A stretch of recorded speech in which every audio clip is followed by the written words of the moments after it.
Good morning and welcome to show number 199 of day 4 with Frank Scalish. We usually come in a little more enthusiastic, but yesterday, Frank, I talked to you on the phone. I think a lot of people in the fishing community, specifically the tournament community, were all talking to each other, and in a day and age where a lot of things seem important at the time and get us fired up. I call you for those too.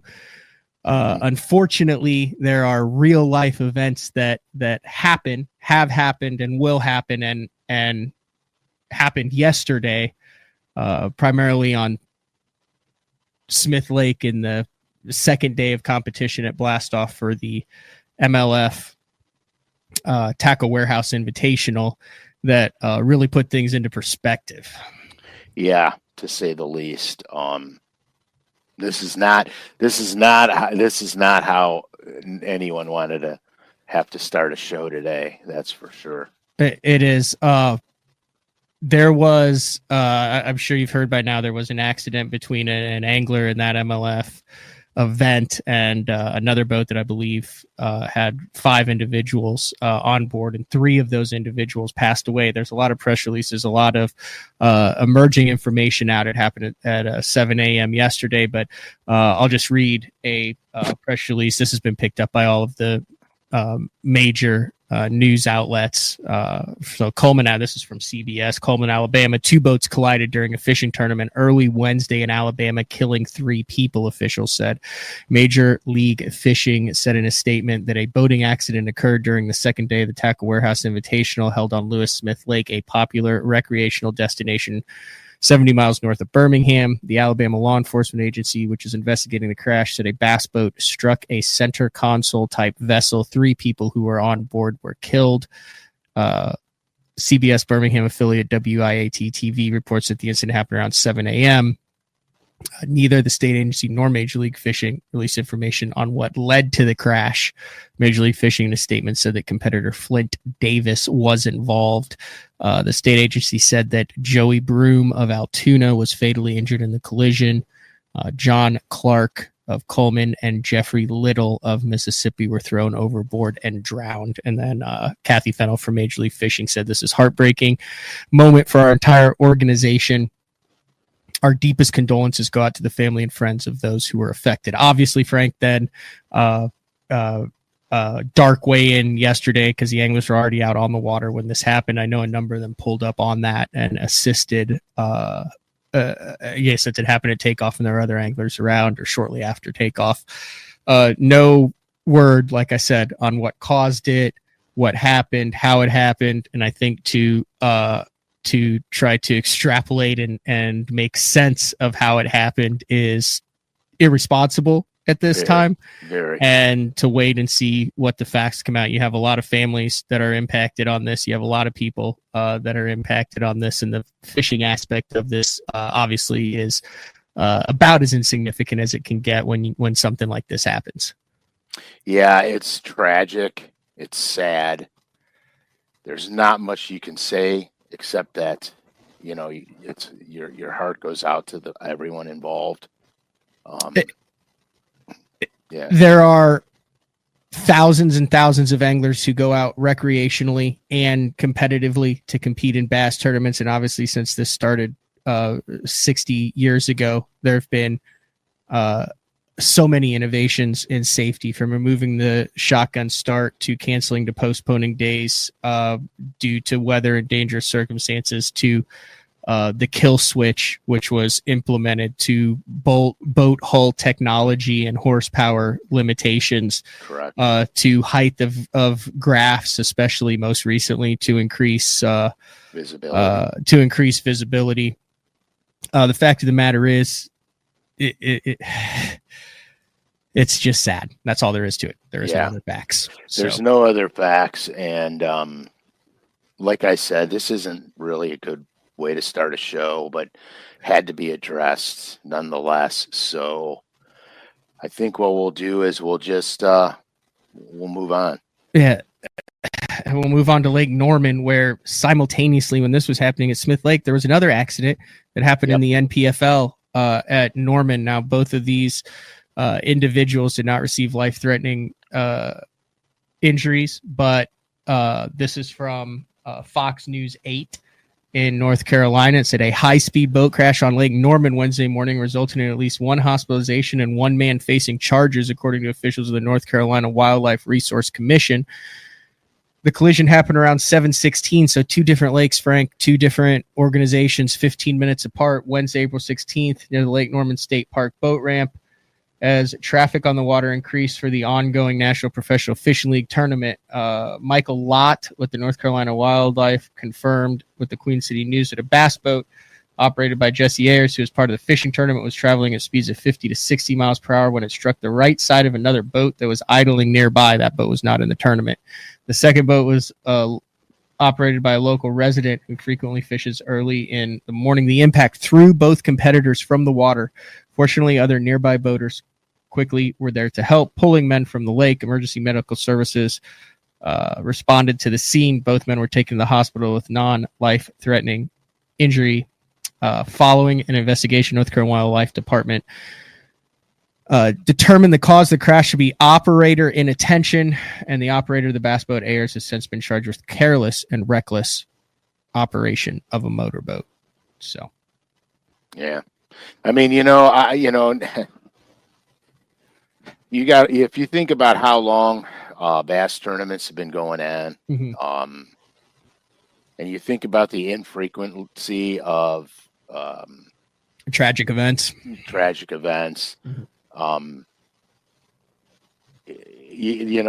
have to kind of weigh it out like that too. It's not that all bass boat drivers are reckless, and it's not that all pleasure boat drivers are reckless. It's just they call them accidents for a reason. They are, and I know we've done numerous safety shows on day 4 on this, particularly fishing in the winter and what you have. I know you've done shows on setting up your vessel properly to prevent preventable accidents from happening. Correct. To make sure that you're powered correctly, that the boat operates as intended to increase the safety of it. And one of the things that I've talked with, and I think you would concur with this statement, is also, these were boats that are driven by anglers, one a older veteran angler, one a younger guy, but for the most part, bass anglers as a whole have a lot of hours behind the steering wheel, especially when you start competing at that, and safety has to be paramount. And there's a lot going on in the industry right now, and like I said, this kind of just centers it back to the human element, the fact that something can happen to anyone at any time. And like I said, our thoughts and prayers for those obviously at Smith Lake, which is horrific. There's been a couple times in my life covering this full time since 2008, where you just get that pit in your stomach as you hear something and you're like, God, please, I hope this isn't true. And then, in a lot of those cases, it continues to get worse and worse, as we've seen. So, right. Yeah, it's terrible. It's absolutely terrible.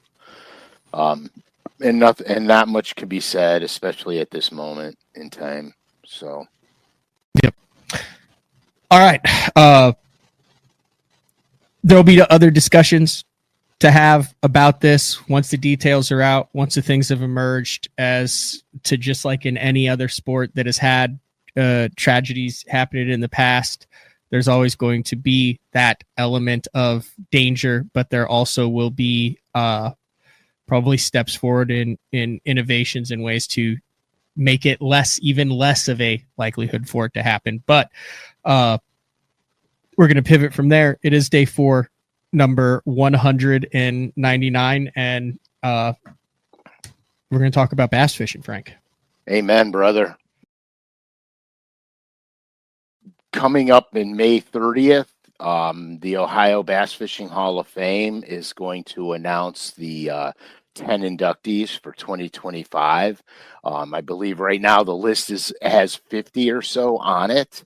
They're going to narrow it down, and May 30th, they are going to announce the 10 inductees. Well, that's really good, Frank. I hope you get in. I hope so too. Should that come to fruition, maybe we could have a little party around that. It would be like 2 parties in 2 months then, since we've got the show number 200 coming up. Yeah, and we'll have to talk about what we're going to do on that show also. Yeah. I'm headed to California this week for Easter. All right. And then I should be back on the 24th, and then I'm doing get this. I was asked to co-host along with Kevin Rogers the Bass Cat Owners Tournament on Grand Lake. So like the guy weighing the people in and talking behind the mic. Like, I mean, I talk for a living, but I'm already a little nervous about doing that. Dude, I got a funniest story on earth. I have a funny story. Okay, let's hear it. Okay, so Matt, you are no stranger to talking. You are no stranger to talking in front of tons of people, big audience. I am no stranger to talking in front of big audiences and tons of people. So back in the I would venture to say sometimes we even talk about things we're not supposed to talk about. That's how much we enjoy talking. Yes, because once we start going, there's no putting the brakes on. Yeah. Okay. Continue. So anyhow. So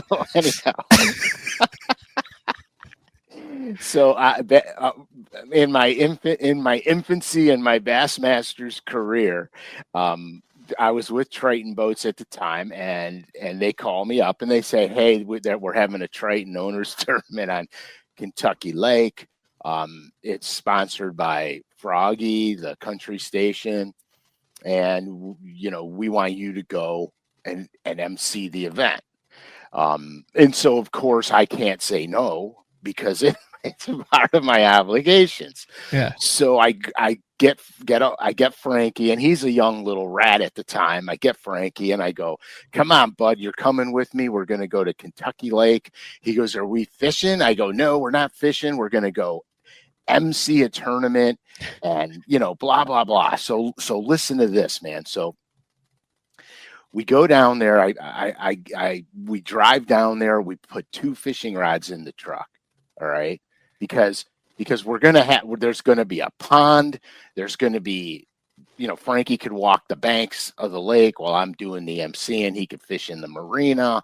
This is going to be a great father-son gig. Okay. Right. So the hotel we stay at, I amazingly has a pond in right behind the hotel. Stroke of good luck. Stroke of fortune. Stroke of fortune. So we go out there and we start smoking bass in this pond. So it's starting out to be great, right? And we're just we're like, good, this is good. So we get up early. I have to go to this tournament thing. I have to see what's going on. So they show me the stage, they show me where everything's gonna be. You come in at this time, and then we'll start shuffling guys up, and you do your thing. And I'm like, okay, no problem. Well, here's what happens. They have me, the MC of the event, 25 feet away from the stage.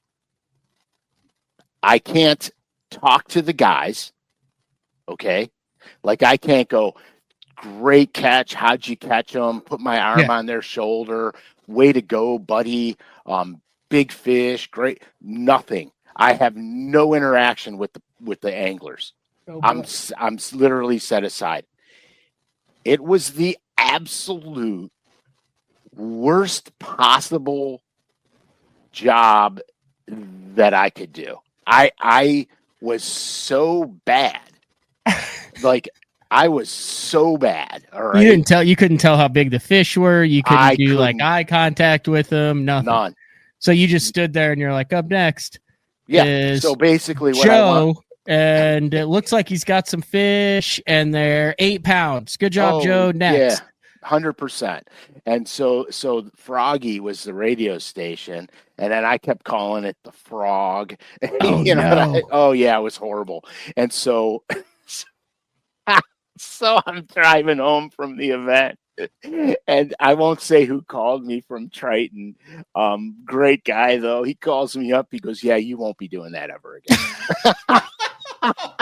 This is not the story I needed to hear heading into my first MC experience. Fortunately, I'm doing it with Kevin Rogers, who's a great public speaker as well. So hopefully the tag duo will be better. And I think we have wireless mics. We'll actually be able to be up on the stage talking to the folks that are fishing for a boat.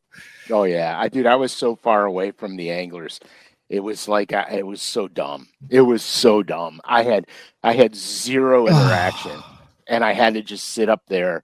For what, like 3 hours? Yeah. That's a great bag of bass. Oh, look at that smallmouth. Holy smokes. I couldn't say, "Hey, Joe Blow." Yeah. You know, did you get that early in the day, or was that a late day call, or, you know? Right. Did you lose the guy any? Comes in with 4 and you go, "Well, the limit's 5. Yeah.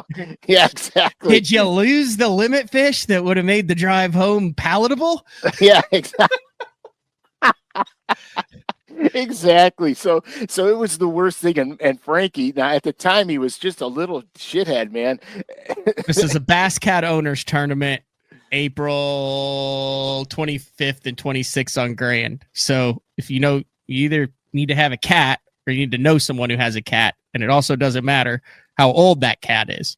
Like, it could be a 95 Pantera. Anyway. Yeah, so Frankie, we're driving home, and I don't even know how young he was. He was young, man. And we're driving home, and he looks at me and he goes, "Dad, you suck." Oh man. And that's one of those things where you're in it and that you're stuck there until it's like, there is no bailing out, like where you can't just nothing. Like, that the next 3 hours you're just gonna eat it. Oh, and it got worse. Let me put it to you this way. It didn't start out good and it got worse. So it was bad. It was so bad. Yeah. I was so embarrassed, man. I couldn't even. And I told the people there, I'm like, "Why can't I be on stage? Why can't I be standing next to them?" Mm-hmm. That's not how we're set up. And I'm like, "Well, this is going to be ridiculous. I can't even hear them." You know what I mean? Yeah. It's interesting. That crappie tournament that I fished on Fork was interesting because, like, you gave your fish to the guy like 2 minutes before you were up on stage, and then they took it out of the bag, everything, and they literally had like a blue marlin scale. Like, how they hoist it up and everybody can see so they like clip it in and it's like this thing and it goes zoom when the fish is on it. So like the fish is on the wall of the weigh-in behind you and you're like looking at it, and then the weight pops up, where it normally does, where you have your basket. Wow. That's wild. Yeah, but you guys caught some nice crappie, man. You guys, those were nice. In that one, yeah. But yeah, so I don't know if I needed to know about that MC story. But it's not going to be the same because you're going to be interacting with the anglers. As far as I know, if I get there and it's 40 feet off to the side, well, I'm going to start sweating bullets. You just leave. just tell them you got food poisoning. On second I got thought, food poisoning. I can't make it. This MC thing isn't for me. I'll leave it to Chris Jones and yeah, exactly. Dave Mercer. Exactly. It's like, I got food poisoning. My thing is, do I need to come up with like my own catch slogans? Like, Shazam, what a catch. Like Mercer, like Chris Jones has, 5 bass limit. And I saw some of the guys say, catches them everywhere we go. And, it's like, he's got their, wow, have their catchphrase. Mercer has giant bass, hydrilla gorilla nicknames and all that. Like, do I need to come up with like a list of memorized exclamatory comments for big bags? No, just don't say biggin. That's the only thing I ask of you. A biggin. Biggin. Don't Not a big fan of that. I hate it. It's like, no. You'll have a lot of fun because you'll get to interact with them all, and you have a co-commentator with you. Like, how about this? And that's a quality satchel of largemouth. No, look at the satchel on that one. Yeah. No, I'm not sure. I'm not sure. A post-spawn piranha. Like if they have 5 for 14, can you call them skinny minis? With a limit of skinny minis? Yeah, you could say, hey, were those born on the way in?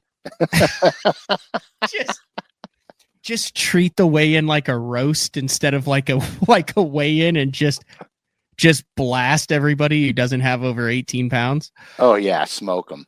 Mm-hmm. just smoke them. Do a fish burn and just frickin' smoke them. Oh yeah. You know, the funniest thing, one of the funniest things it was when I was fishing, I became really good friends with fish. We had a great relationship. We hung out all the time. And when I won Buffalo, Fish wasn't there to MC it. And I was so bummed out the first 2 days because I was doing well. Mm-hmm. And I wanted so bad for Fish to be there to do it for me, right? And on the third day, and I had no idea. On the last day of the weigh-in, I come in with the fish, and sure than crap, I hear Fishburne's voice. Oh hell yeah! Yeah, he came in. He didn't come in for me on the last day. Clearly, he couldn't make the first 2 days. So, but he came in on the last day, unbeknownst to me. So I was ecstatic that it was him because yeah. I mean we had a good thing, and so he you know how when you weigh in and they go you only need 15 pounds and 3 ounces. Up comes next to Frank. Yeah. Frank SCALISH to the scales. He's got a big sack of bass. He's looking for 15.8 to take the lead. 15.8 to take the lead, and then he's pointing to you, and he's pointing to the scale, and 100%. Then boom. And so he says that I need like 15 something to take the lead, and so I'm up there, and they put him on the scales, and it's like 15, and I'm doing the math. I'm counting on my fingers, and Fish is looking at me. He goes, "Dude, you won." You know what I mean? He had to tell me. Wow. Yeah, because I was doing the math. I wasn't paying much attention, and so I had my phone on me at the time, and of course back then I had the little flip phone, open it up.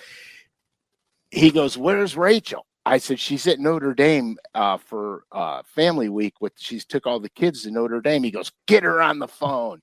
And so this was so embarrassing. So I call her, right? And I'm like, "Hey, babe."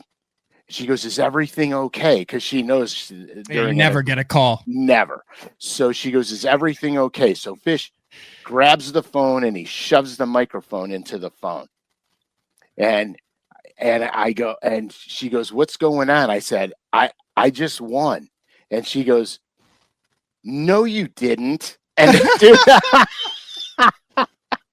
and it's blaring all over the entire, the entire weigh-in place. And I'm sitting there and I go, "No, really?" I said, "No, really, I just won." And you hear, "No, you didn't." You know what I mean? And Fish is out of his mind laughing. It's gold. Like out of his mind. It was so funny, man. It was hilarious. But yeah, so it was. The few that I've had, like that, no major long story short, I've been in that position a couple times, mostly in team tournaments, and it's like, for a boat or for $25,000 or something, and it's like, even when you have clearly won and the scales are closed, it's like your brain won't let you process that moment to where you're like, oh, the guy with the big sack is weighing in, or those dudes, like, there's no way those dudes didn't catch 20. They've caught 20 every time out here in the last 8. Like, there's always, it's not even until like they literally like call your name or your team name or something where you're like, okay, something's going to happen at the end here. Because times, how many times in tournaments do you think I've got a shot at this? And then, and then that guy who waits to the end is just sitting there going, I'm going to break his heart and I'm really going to crush Frank's heart because he's over there, bloviating about the, you could tell he's nervous, and then you put him in the box. Oh, dude. That's like Austin and the other last month, Austin Cranford, when he had 43.5, he just let him kind of marinate while everyone, weighed in their 10s and their 20 and 35 pound sacks and stuff. And then he walks up with 4 bags and 43 pounds, right at the end. And then there's some poor kid in second who had 36 pounds with a 10 who doesn't get big bass or first. Yeah. Oh, dude, that happened to me on Champlain. I'm leading the tournament. We're at final day weigh-in. I weigh in. I'm leading the event. There's literally no way I could lose. Okay. They hold the top 5 guys back in the tanks. There's no way I can lose. Ike Anelli is laughing his ass off. He's got like a 6.5 pound largemouth. He goes SCALISH, and he slides the head of it out of his bag. He goes, "That's my small one." You know what I mean? And I'm like, "Oh my God." I said, "Are you kidding me?" He goes, "No, that's the only one I got." And so I'm like, holy, oh my God. Yeah. And so they do it. So literally I'm winning. There's no way I'm not winning it. I've got another win under my belt, and there's 3 dudes left to weigh in. One of the guys was a local guy down there. He's like the last person to weigh in. He needs a monster bag to beat me. He comes in, he weighs in with the biggest freaking bag I've ever seen, and he beats me by 4 ounces, dude. Oh. It was the last guy to weigh in, and I was just like, I was not, like, if you want, like, the truth of the matter is I was so disappointed. I didn't give a crap about second place. I was so bummed out. Oh. And it was just, God,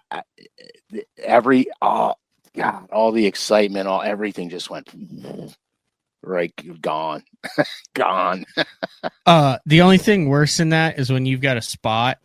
This leads to a story I've got. You've got a spot like that you want to fish really bad, and you get there and someone's sitting right on it, and what lives there, and it's like a 1 boat spot. Yeah.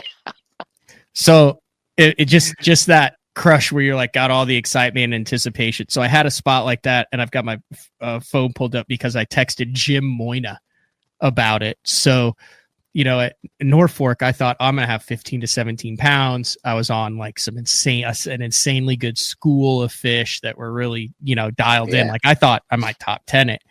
And I get there the first morning, and it's all different. The fish have changed, and then lightning hit, and I caught 3 little bitty ones. But 15 minutes after I get there, here comes the Bridgeford boat, Jim Moyna, the locks flowing, sees me, stops, and you can tell that he had just booked it 15 miles to that exact little drain that I was sitting in. He turns around, and now he's on to plan B. And I come back later in the day, and he's fishing it. And I fished around it, gave him plenty of room, whatever. But then yesterday, actually, I watched his day 1 video from Norfolk, and he's like, "Man, I had these fish going, and of course I drew a late number, and I roll there, and there's a boat sitting right on it." And that was you. And that was me, right? Yeah. And so he knew that school of fish was there. I knew that school of fish. There were 2-3 other boats that tried to get on, but I, for the first time in a year and a half, had a decent boat draw. But I thought if I was in Jim's position, like I'm sure Jim thinks that guy who started there just mopped the floor with him, right? Oh, yeah, that's always what you think. And Jim had 9 pounds, 11 ounces, I believe, and I had 9 pounds, 12 ounces. So we had the exact same thing. So I just watched his video where he said that, and I sent him a text. I don't text Jim Moyna on the regular, but I've got his number enough to where I can be like, right. "Yo, what's up?" And I said, "Jim, I was boat 22 on day 1 at Norfolk and started in the same pocket down by the dam. The schools were totally busted up and nothing like practice. I caught 3 little 14 inches first thing, but you didn't miss anything with the late boat draw. I had a limit for 9-12. I watched your day 1 recap and thought I'd reached out." He said, "Thanks for the info!" Exclamation point. He said, "I never realized that was you in the pocket. If you watch the whole video, I talked about hitting that pocket later and seeing a few busting but not catching any."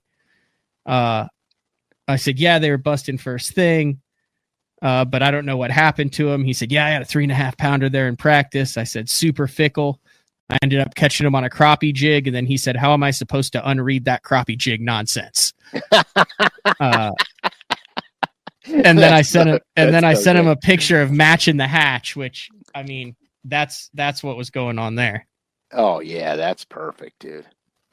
That's perfect. If that's not matching the hatch, nothing is. But anyway, that's similar. The similar kind of sinking feeling when some guy one-ups you late in the weigh-in is when you've got a juice spot, and the whole time, and especially if, and this was a classic spot because it was around a corner to where, like, it wasn't like at a 2 miles off, you had 2 minutes to process. I think someone's on it. And then the best feeling is when you're like, oh my God, they're not on it. They're 1,000 yards away from it. Yeah. But there's nothing worse than, like, you turn a corner and you know your tournament fate for that morning is it changed. Boom. Yeah. And you know, the funniest thing you said was the guy that pulls up there that sees somebody on it, you can't not think they're crushing them. Oh, absolutely. Because I've been there for the last year and a half because of my day one draws. Yeah, you cannot, I don't care what goes through your head. Your first thing is they're crushing them. You know what I mean? So that is so funny. That's so good, man. I do want to mention on Lure Net, currently going on right now is, what do we got going? I meant National Crawfish Day. Outstanding. It is. Select craw baits are 40% off on lurenet.com. So that means that I do not believe you can use the BTL code for additional percentages off. Plug that code in anyway. Try it. See if it works. Plug it in. I mean, it's not like we're just throwing out stuff that shouldn't be thrown out today. Yeah. Lurenet.com, loyal listener code BTL25 to get 15% off all regular purchases. In celebration of National Crawfish Day, you have the Middle End Craw Series, the One Knocker in Graffiti Craw Series. If I was to pick one color, and I don't mean to fed you with this, but this is one of my favorite colors ever. It's so cool because it's crawfishy, but it's also bait. Did you do it? No, I didn't do these ones, but click through the color schemes. Dude, are those not the coolest color schemes ever? Like, not ever, but 100%. Those are fantastic. Yeah, and that one. They look so good in the water. I have all of them, and man alive, dude, they look good in the water. You should go back to there and go back to the Norman Middle End. Let's see. I will. I just wanted to they have in there. Pull it back up. The deep little end, the tiny end, the deep baby ends, all of the Rebel R's. No, I did the Rebel colors also. But if you click on the view product and click on the scroll sheet, yeah, there you go. Yeah, I did that one, not that one, that one, and that one. I did all sorts. And then this is what got me, Frank, because who among us doesn't love when a smallmouth comes up and smokes a crawfish that's doing a backstroke over 30 foot of water on the surface? That tiny torpedo in brown crawdad. Yeah, man. The big O's, the hog good. crawler, they got like everything craw, like everything craw. So like those are $5.39. The crankbaits, the hog craws $2.39 a pack. The spine craws that you talk about $2.39. Like, this is a killer deal here. Yeah, that's really good, man. Go to the speed end. Let me see what colors they got in there. Do they have the speed end? Yeah, you blew past it. There it is. My bad. Oh, they got it's the one. Justin Dirt red. Red craw. Yeah. All right, that's for $5.39. National Crawfish Day. Yeah, I've been catching them on the speed end, man. I didn't know it was National Crawfish Day. Yeah, I had some amazing days this year fishing the speed end in Ghost Pepper and Chili Bowl, and then I got really big and bold in the britches, and then I went out 2 times and I caught one. Let me ask you this. You're big on lateral line, 2 tones, and gut bags on bait fish. Is there anything that on a crawfish pattern that you make sure you implement that you think gets more bites from a color scheme or a contrast scheme? Marbling. Marbling and dark backs, I think, are key triggers on a crayfish. Marbling, you marble the colors, and then you have a dark back. Because I used to snorkel, and then when you snorkel and you're looking down on a crayfish, you see the dark back until you pick them up, and then they're translucent olives and greens and browns. But when you see them, they're dark backed. So I like dark backs and marbling because they're not, even though they're the same, like even if you look at rusty crayfish, they have the similar markings on every one of them, but every one of them is slightly different. So you do key elements on them. When I paint them, I do key elements to make them stand out. And that's pretty much what I do with the crayfish baits, which is crayfish baits are so cool to paint. I have some really good ones coming out towards the middle of this year. Really cool effects. Let me ask you this: because National Crayfish Day features both soft plastics and hard baits. Let's say you've identified a crayfish bait, you know what color it is. How are you going to choose between a jig and craw? How are you going to choose between a soft plastic crawfish imitator or a moving hard bait crawfish imitator when they're keying on crawfish?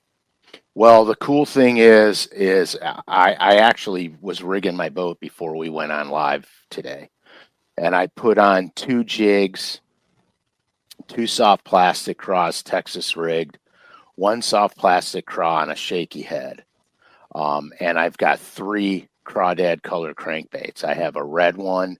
What did I put on? I have a red one and a chartreuse one, and then I have a natural colored one on. Because you don't know until you know. Oh, Hal Schramm wrote this article. I know Hal. Hal's like legendary.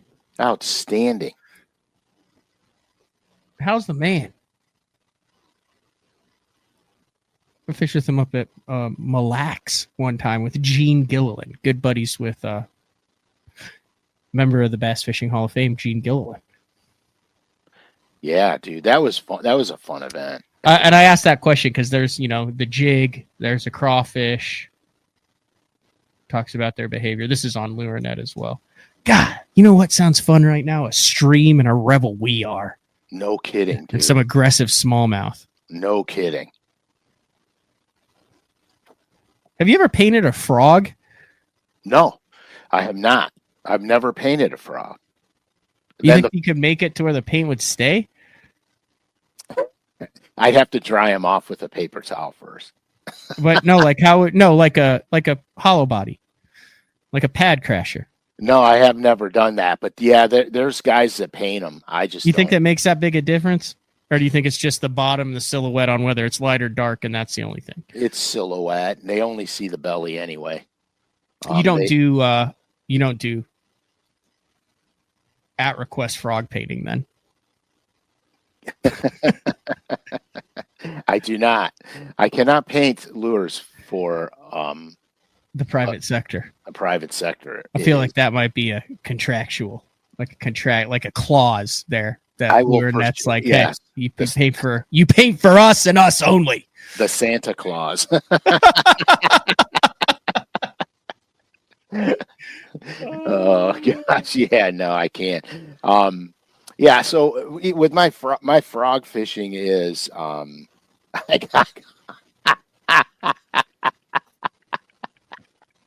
Oh gosh, only from the master Drunkwood could that even remotely come out of his mouth.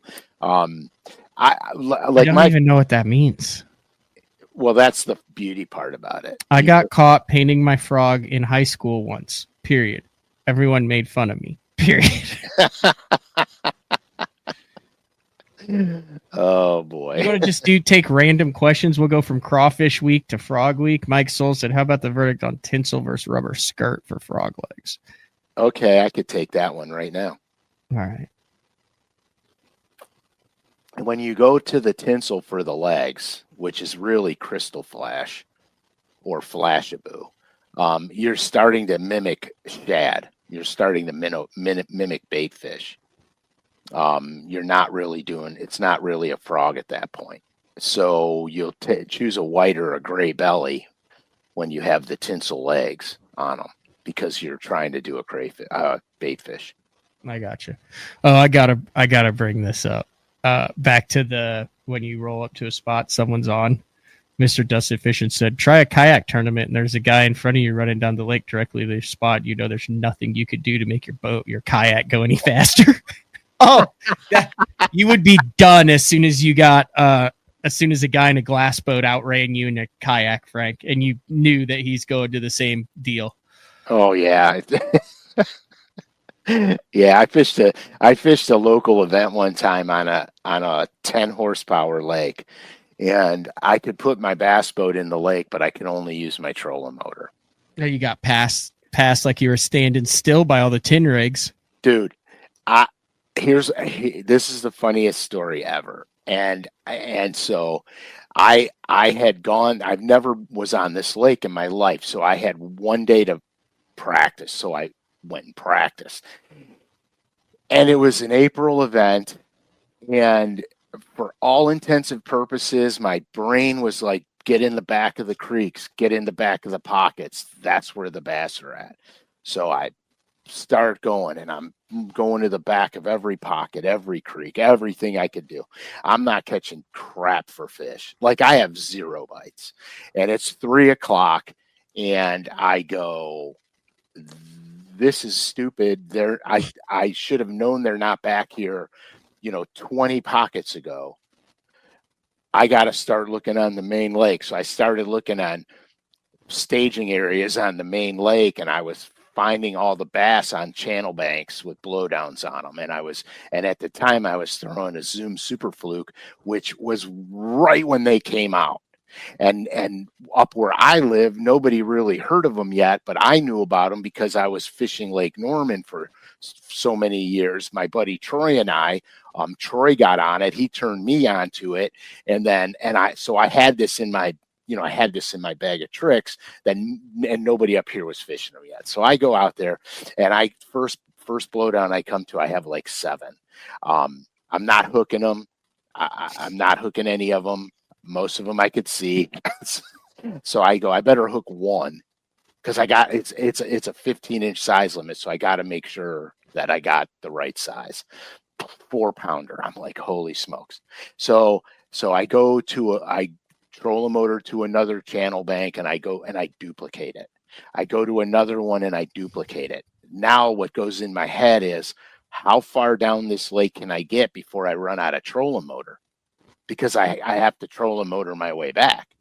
So the long and short of it is, I figure out how far I could probably go and not get back to the ramp.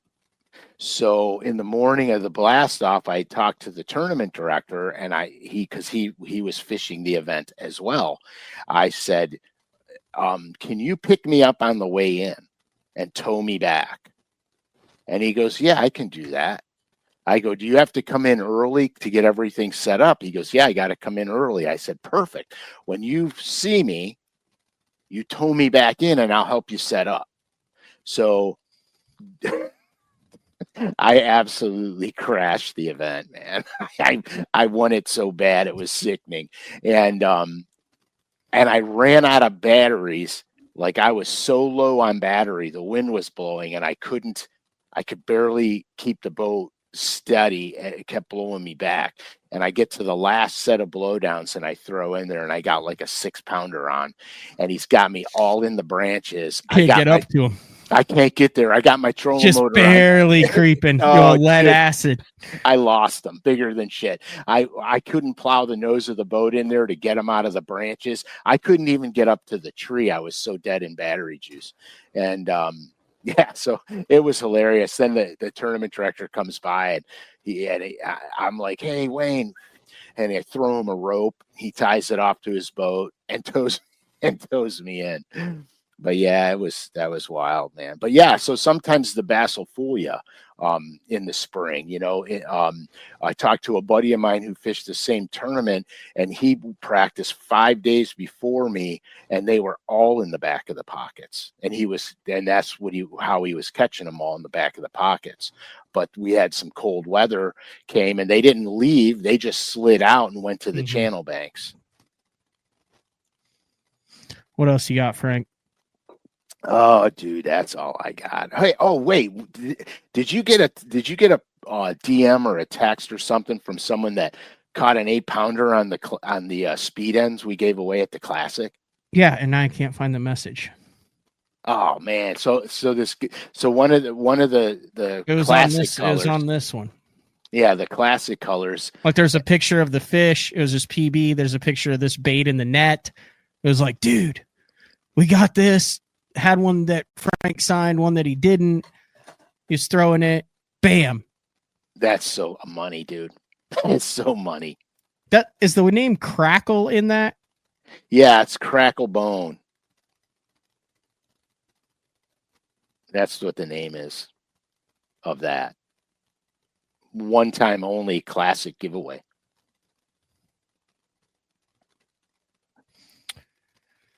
I'm seeing if I can use keywords to find it. Keywords to pull up the thing. Yeah, I've used keywords on my phone, and I get all kinds of strange crap that comes up. Maybe I'm using the wrong keywords. No, I'm trying to. But yeah, that's fun. I did that. I did a locker room the other day, last week, and the guys DM me. They took third in the event. It was in California. Hats off to them. They fished their brains off, and they had a really good event, which is cool. It's cool to get feedback. And we get a lot of feedback from day 4. People showing their fish they caught, talking about the success they had. It's so cool. That's the best part about doing this. I was just showing you my buddy. I drew him on Eufaula. He was like, "Hey man, I was on the water, literally from the spawn one that you had. I need to quit posting stuff because then people are spawning. Then here it is right here." He said, "Thanks to Frank, I listened to the show on spawning, and that's how I caught this fish." And it's like him wearing a pair of the Viper shit. He's like I think he's either the lead singer or the drummer of like a heavy metal band. Super cool dude. Like drew him on in a Bass Open a couple years ago. Still stay in contact with him. He goes, "I told my buddy to get off the main lake and head up a creek, and that's because that's what Frank was talking about." And boom, and it's like That's cool. That is so cool. Like he's got the bull ring through his nose with the look. It's kind of a badass picture. That's a nice bass, dude. I know that's a jammer. That's a nice fish, man. But no, that's cool to hear that. To hear that you're making people's day one PB at a time. Yeah, it's fun. It is so much fun. That's why this sport is so great, because every bump you get, every bite you get, you're always anticipation that it's one of the greatest fish of your life, and so it never gets old. It just never gets old. Yeah. All right, I think we wrap up the show here, Frank. Show 199. We'll have to do some details on show 200. Yeah. I guess we'll have to get that in next week on the 24th, because the following week then is the 1st, and I'll be at the St. Jude, And then the 8th, we can't postpone it 2 weeks. Should we do a 199.5 maybe? What are we going to do? Half a show? Oh, we could go live for half an hour, and then we could do. Here's the thing. Okay, so wait, we got gone all week, and I want to do an extravagant. See, this is bad. So when we get off script, we say things we're not supposed to say. I think. Yeah, but it happens. It occasionally. That's okay. It's fixable. Oh yeah, I'm so screwed. No, you're not. True. So the 200 show would be on the 24th of April.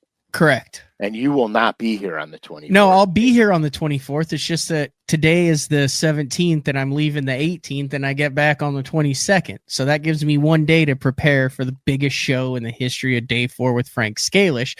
And it doesn't give much time for people to plan on it. So if we somehow did a bonus show on the 24th, then there is no show on the 1st because they're at the St. Jude Bass Classic, which by the way, there's over 200 people that are watching this live now. And if you're listening to the replay on this, the St. Jude Bass Fishing Saves Lives t-shirts are only available for sale for another day. It closes at the end of the 19th. 100% of the proceeds go to the St. Jude Children's Research Hospital. This is the 4th year that we've done it. New design for this year. Go to basstalklive.com shop BTL to get your St. Jude Saves Lives Bass Fishing t-shirt. And thank you to all of those who have done it, who have let me know that they've purchased it. There's a number of guys who've got them all 4 years. There's guys who've bought shirts in the past for their high school team, for their buddies in the club, for things like that. So greatly appreciate that, and go get your t-shirt. So yes, back to that. So May 8th would be, we get back on the 5th from the St. Jude. May 8th, which is that Thursday, the first Thursday in May, would be better for me because I could get those who have helped make Day 4 what it is, guests, listeners, the whole 9 yards. I think May 8th needs to be the show 200th. Okay. How about we do this? How about April 24th, we do a question and answer show? Okay. And if you have questions for Frank, you can just leave them in the comments of this show. That's next week. Or you can email matt@basszone.com relating to anything in the fishing world. Perfect. And we'll just do a Q&A show with live viewer feedback during the show. We'll put the link for the show in it. And if people want to come on the show and ask a question, they can actually do that on the 24th. So a question and answer show. And then on the 8th, we do the 200th. On the 8th, we do the show number 200. We need to also talk about the 15th of May. Okay. But we'll do that off air. I'm not. Will someone be in town that time? No, we need to talk about that. Yeah, there may be a special guest on BTL Day 4 as well at some time in the near future. All right, you got big Easter plans, Frank? No, not really. I'll probably go to my brother's daughter's house, hang out with them for a while. Not nothing crazy. I knew this was going to happen. Remember when we pulled up on Amazon and eBay your smallmouth book that you illustrated? Apparently it's sold out. It's on the New York Times bestseller list now.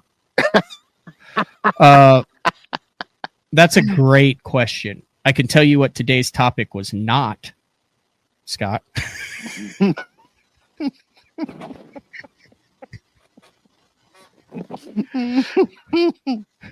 Oh my God.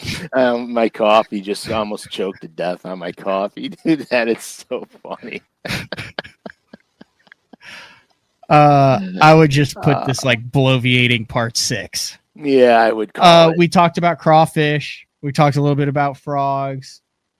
We talked about mental attitude, run into your spot if someone's on it like that. I don't know, however you want to word that. I know that you do. You're the only one who knows what the shows have actually been about. You keep it together for our listeners because heaven forbid the host of the show have a list of what shows are out there.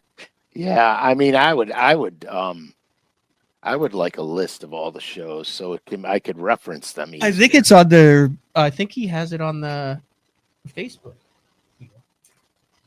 Yeah, I just don't do Facebook. That is so funny. Oh my gosh. I don't either. I'm trying to figure out how to get on. That is so funny. Hey, just DM me where I can find that list. That's all. Okay. All right, Frank. Scalish_fishing. That is so funny, Matt. Also, if you want to do a locker room session with Frank, Scalish_fishing. I don't know details on that. That's between you and Frank. Just DM me. Your buddies and Frank. We'll work it out. No middleman there. All right, Frank. This has been another edition of Day 4 with the man Frank Scalish. Same time, same place next week for a Q&A show. We'll talk to everyone then. See ya.